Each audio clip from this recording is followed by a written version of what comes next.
Good morning বন্ধুরা, শুভ সকাল। তোমরা সবাই কেমন আছো? আশা করি খুব ভালো আছো। আর অনেক দিন পর আমি ভ্লগ আপলোড করছি তোমাদের সাথে, আর অনেক দিন পর আমি ভয়েস ওভারও দিচ্ছি। কিছু সমস্যার জন্য আমি কিছুদিন ভ্লগ আপলোড করতে পারিনি। তো এটা হচ্ছে আমার মামুনি বাবা, মানে আমার শ্বশুর শাশুড়ি মশাইয়ের অ্যানিভার্সারির কিছু মুহূর্ত। তো ভীষণ বৃষ্টি পড়ছিল সেই দিন, অ্যানিভার্সারির দিন। তো ভেবেছিলাম বিকেলবেলা যাব, কিন্তু বিকেলবেলা এত বৃষ্টি হলো যে বেরোতে পারলাম না। তারপরে ফাইনালি আমাদের বাড়ির একটা টোটোওয়ালা, যাকে আমরা সবসময় বুকিং করি কোথাও যাওয়ার জন্য, তো ওনাকে ফোন করে ডাকা হলো।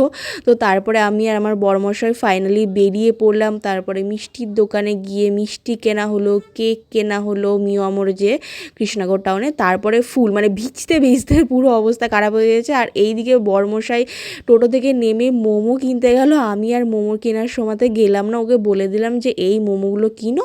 তো এইগুলো কিনলো। তারপরে দেখো আমার হাতে দিয়ে বলছে তো এটা কিনলাম। তারপরে ফাইনালি আমরা বাড়ি চলে এলাম, আর খুবই তাড়াতাড়ির মধ্যে আর কি ডেকোরেশনটা করেছি যেটুকু পেরেছি আর কি। কারণ বাড়ি ফিরতে ফিরতে আমাদের 8:30টার উপরে বেজে গেছিলো সব কিছু কিনতে কিনতে, যেহেতু আমরা বাড়ির থেকেই বেরিয়েছি 7:15 বা 7:20-তে। তো তাই জন্য বেশি সময় ছিল না।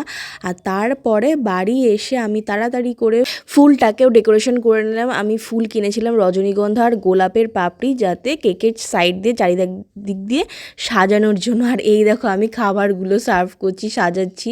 এই যে বরমশাই মোমো কিনেছিল 2 রকমের, একটা হচ্ছে স্টিম মোমো আর একটা হচ্ছে স্পাইসি মোমো। আমরা মোমোজি থেকেই মোমো কিনি, আর ভীষণই ভালো ওখানকার মোমো।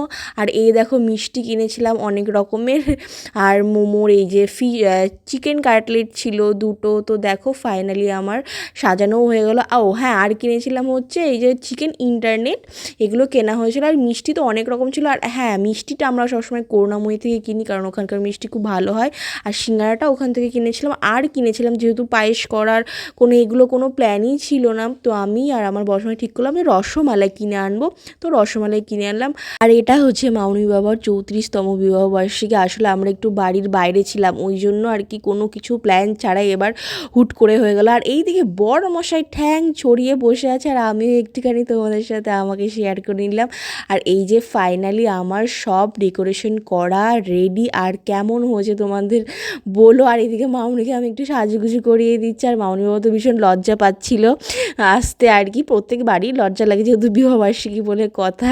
আর এইদিকে আমি ছবি তুলছি আর বরমশাই ভিডিও করছিল। আর এই যে আমি ক্যান্ডেলটা 34তম বিবাহবার্ষিকীর ক্যান্ডেল আমি ধরিয়ে দিলাম, আর বরমশাই এদিকে ভিডিও করছে। খুব সুন্দর লাগছিল কিন্তু ডেকোরেশন করে। আর তোমাদের কেমন লাগলো তোমরাও একটু জানিও। তো মামুনি বাবা একটু ভীষণ লজ্জা পাচ্ছিল, বাবা একটু বেশি লজ্জা পায়। আর তারপরে সবার আলাদা আলাদা করে সিঙ্গেল ছবি তুলে নিলাম মামুনি বাবার। আর আমি বাবাকে বলছি যে মামুনির হাতের উপর হাত দিয়ে ভালো করে ধর, আর বাবা লজ্জা পাচ্ছে।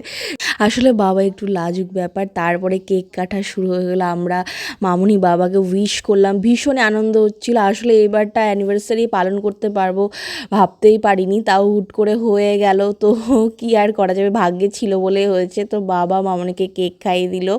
তারপরে তো খুবই মজা হচ্ছিল, আমাকে খাইয়ে দিল মামুনি, আমিও খাইয়ে দিলাম। আর এই মুহূর্তগুলো না খুবই সুন্দর, এই মুহূর্তগুলো একান্ত পারিবারিক মুহূর্ত। এই মুহূর্তগুলোকে কখনোই আমরা হাতছাড়া করতে চাই না বলে সব সময় প্রত্যেকবার আমি এই দিনগুলোকে সেলিব্রেট করার চেষ্টা করি। আমি না, আমরা সবাই মিলে 4 জন মিলে সেলিব্রেট করার চেষ্টা করি। আসলে তো বাইরে তো আনন্দ আমরা প্রচুর করি, কিন্তু বাড়ির যে মুহূর্ত, নিজেদের মুহূর্ত, এই জিনিসগুলোকে না কখনোই হাতছাড়া করতে আমি চাই না। তাই জন্য আমি প্রত্যেকবার চেষ্টা করি আমার বড়মশাইয়ের বা মামুনি বাবার অ্যানিভার্সারি যেটাই হোক না কেন, আমাদের বাড়িতে ছোটো ছোটো অনুষ্ঠান, সেটা সেলিব্রেট করার চেষ্টা করি। যেহেতু এই মুহূর্তগুলোকে না বেশি আনন্দ দেয় আর বেশি বাড়ির লোকদেরকে কাছে টেনে নিয়ে আসে আমার মনে হয়। তো আমি তাই জন্য খুবই আনন্দ করতে ভালোবাসি, আর সবাইকে আনন্দ দিতেও হয়তো ভালোবাসি, কিন্তু জানি না কতটা আনন্দ আমি সবাইকে দিতে পারি। তো যাই হোক, এইভাবেই আমাদের সেই দিনটা, মামুনি বাবার অ্যানিভার্সারির দিনটা খুব সুন্দরভাবে কাটলো, খুব মজা হয়েছিল। আর অনেক দিন পরে বাড়ি এলাম, যেহেতু আমরা একটা জায়গাতে গেছিলাম, তোমাদের সেটা অন্য একটা ব্লগে শেয়ার করব। তো আজকের ব্লগটা এইটুকুই, আমরা কেক খেয়ে নিই আর তোমরাও দেখতে থাকো। তো চলো টাটা, প্লিজ ভিডিওটা ভালো লাগলে লাইক কমেন্ট শেয়ার করো, টাটা।